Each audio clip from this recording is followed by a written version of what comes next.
Welcome student, here we are going to start our second lecture 11th class chemistry chapter 1 और आज हम मिलने जा रहे हैं प्रोडक्ट टेबल में मौजूद फैमिलीज़ से, यानी प्रोडक्ट टेबल की फैमिलीज़ को आज हम डिस्कस करेंगे।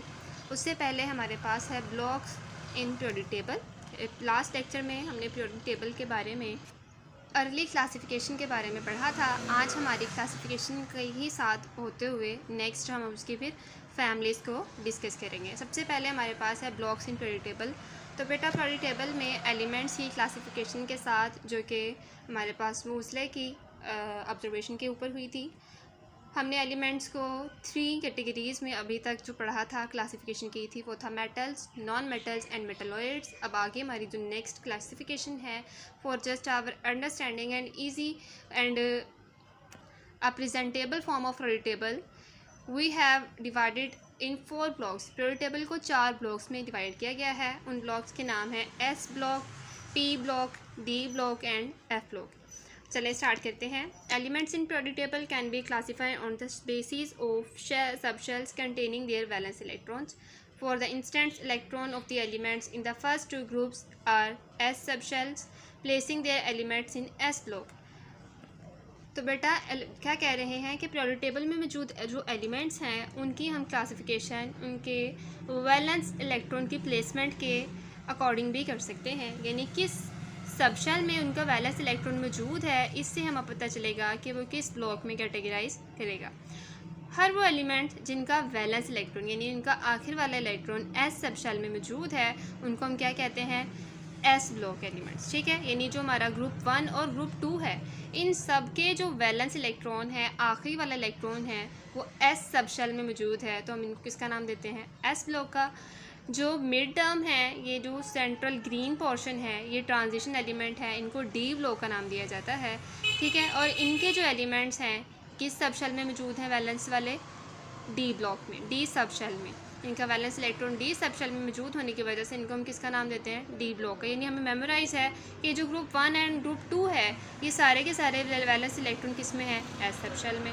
और ये जो सेंट्रल पोर्शन है, इन सब के वैलेंस इलेक्ट्रॉन डी ब्लॉक में मौजूद। इसी तरह ग्रुप 13 से 18 तक ये जो रेड कलर से डिनोटेड है, ये वो एलिमेंट्स हैं जिनके इलेक्ट्रॉन्स वैलेंस वाले पी सबशेल में मौजूद हैं, इस वजह से इन्हें पी ब्लॉक में कैटेगराइज किया जाता है। और ये जो बॉटम पे हमारी 2 सीरीज़ है जिन्हें हम लेंथेनाइट्स और एक्टेनाइट्स का नाम देते हैं। फर्स्ट सीरीज़ लेंथेनाइट है, सेकंड सीरीज़ एक्टेनाइट्स हैं। इन सब के जो वैलेंस इलेक्ट्रॉन हैं, ये एफ सबशेल में मौजूद होने की वजह से हम इन्हें एफ ब्लॉक में कैटेगराइज करते हैं। जब इस तरह हम एलिमेंट्स की क्लासिफिकेशन कर सकते हैं, तो हम उनकी वेरियस प्रॉपर्टीज़ हैं, जैसे कि उनकी केमिकल रिएक्टिविटी है, उनकी ऑक्सीडेशन स्टेट्स हैं, उनकी अदर प्रॉपर्टीज़ जो हैं, उनको अंडरस्टैंड करने में हमें काफ़ी आसानी होती है। नेक्स्ट चलते हैं, जो हमारा इससे भी ज़्यादा इंटरेस्टिंग टॉपिक है, वो है फैमिलीज़ इन प्रोडक्ट टेबल। कि प्रोडक्ट टेबल में कितनी फैमिलीज़ ओवरऑल प्रेजेंट है, क्यों इनको सेपरेट फैमिली में डिवाइड किया गया है, और हर फैमिली की प्रॉपर्टीज़ या उनका बिहेवियर कैसा है। स्टार्ट करते हैं हमारी पहली फैमिली से। कहते हैं सबसे पहले तो प्रोडक्ट टेबल में वो एलिमेंट्स जिनकी केमिकल कॉमन प्रॉपर्टीज़ होती हैं, जो एक ही तरह की खसूसियत रखती हैं, उनको एक फैमिली में मर्ज कर दिया जाता है।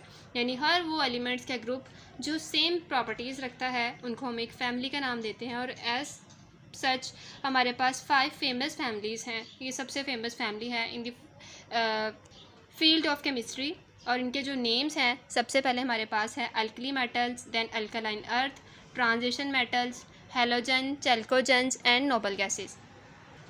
सबसे फर्स्ट फैमिली जो है वो है हमारी अल्कली मेटल्स, और इनको अगर हम इनका कोई फैमिली फर्स्ट प्रॉपर्टी को अगर हम कहें, तो ये हैं द हाइपर एक्टिव एलिमेंट्स, यानी सबसे ज़्यादा जल्दी से रिएक्ट करने वाले elements.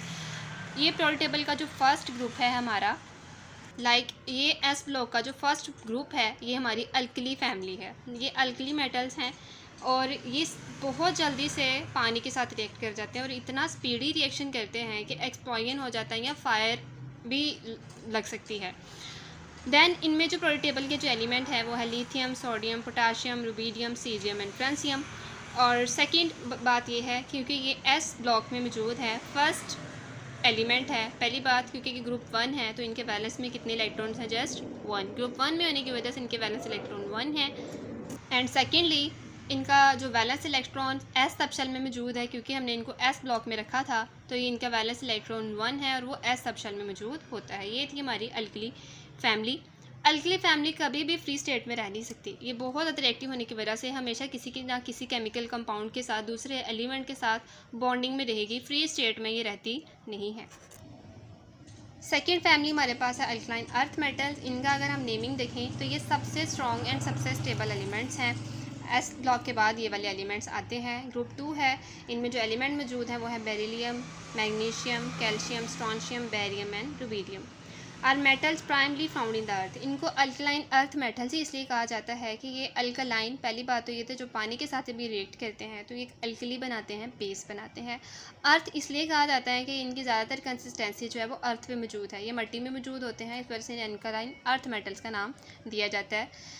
The elements have 2 electrons in their valence shell. Second group में मौजूद हैं, इसी वजह से इनके वैलेंस इलेक्ट्रॉन में कितने एलिमेंट्स होते हैं? 2, और वो वैलेंस इलेक्ट्रॉन होता भी कौन सा है? S subshell.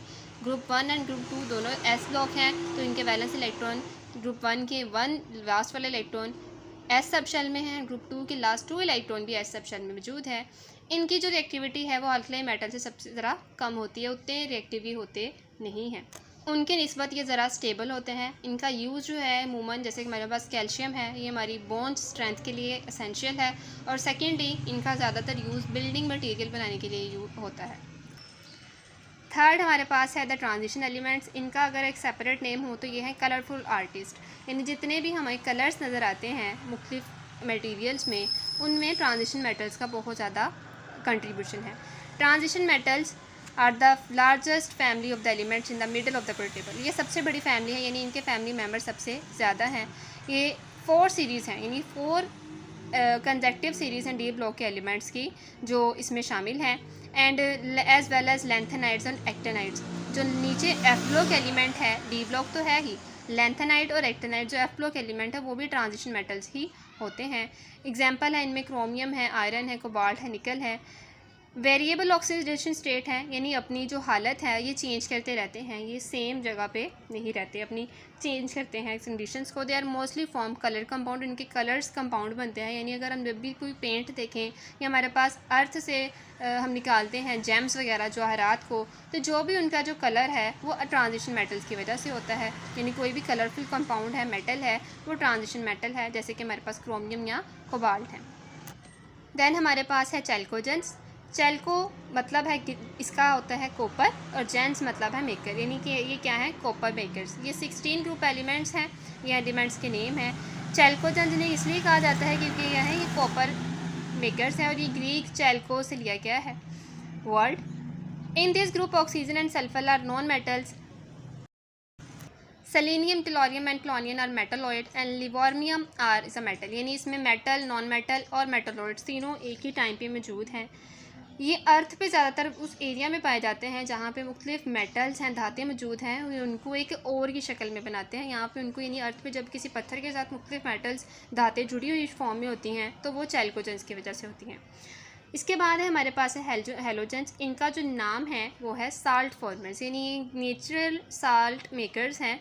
ये 17 ग्रुप एलिमेंट हैं जिसमें फ्लोरीन, क्लोरीन, ब्रोमीन, आयोडीन, एस्टर्टीन ये मौजूद है। हेलोजेंस का मतलब ही साल्ट फॉर्मर्स है। लफ्ज़ halo means salt and gen mean maker. ये बहुत जल्दी से अल्कली मेटल के साथ रिएक्ट करते हैं और अल्कलाइन अर्थ मेटल के साथ। इनकी जो स्टेबिलिटी है वो इस तरह होती है कि इनको 1 इलेक्ट्रॉन की ज़रूरत होती है, इनके बैलेंस में 7 इलेक्ट्रॉन्स मौजूद होते हैं, और ये उस एक इलेक्ट्रॉन को हासिल करने के लिए, स्टेबल होने के लिए अल्कलाइन अर्थ मेटल के साथ बहुत जल्दी से रिएक्ट कर जाते हैं और स्टेबल हो जाते हैं। Halogens are highly non reactive non metals with the high electron affinity. Electron affinity high होने का मतलब है कि इलेक्ट्रॉन के लिए लव इनका काफ़ी ज़्यादा है, हाईली रिएक्टिव है, जल्दी से एक इलेक्ट्रॉन अपना गेन करते हैं और अपना आउटर मोस्ट सेल जो है वो कंप्लीट कर लेते हैं। और लास्ट में हमारे पास नोबल गैसेस हैं जो कि शाही फैमिली है, यानी ये सबसे रॉयल फैमिली है केमिस्ट्री की, जो किसी को तंग नहीं करती और ये सबसे मज़े में ये रहती हैं। आर द अनरिएक्टिव एलिमेंट्स, ये सबसे मुतमईन और अनरिएक्टिव एलिमेंट है। Present at extreme light of the period table in a group 18, यानी सबसे राइट पे आखिरी वाला जो ग्रुप है 18th, ये उसमें मौजूद है। हीलियम है, नियॉन है, क्रिप्टॉन, जीनॉन, रेडॉन, ये इसके एलिमेंट्स हैं। Due to their complete outermost shell, they are mostly almost entirely unreactive under normal condition and rarely form compound with that compound. तकरीबन नॉर्मल कंडीशन में ये बिल्कुल भी रिएक्ट नहीं करते और कुछ एक कंपाउंड्स हैं जो भी कि रेयर हैं, ये उनके साथ रिएक्शन मतलब कभी कंपाउंड्स बनाते हैं। और ये ज़्यादातर जो इनको जो इस्तेमाल है वो लाइट्स में, जो हमारे नियॉन साइंस हैं, लाइट रोशनी के लिए यूज़ होते हैं, ये उनमें इनका इस्तेमाल किया जाता है। यहाँ तक थी हमारी सारी फैमिलीज़। नेक्स्ट जो टॉपिक है वो है इलेक्ट्रॉनिक कन्फिग्रेशन के बारे में और किस तरह फिर हम उससे पोर्टेबल की अरेंजमेंट करेंगे। नेक्स्ट लेक्चर में हम इसको डिस्कस करेंगे।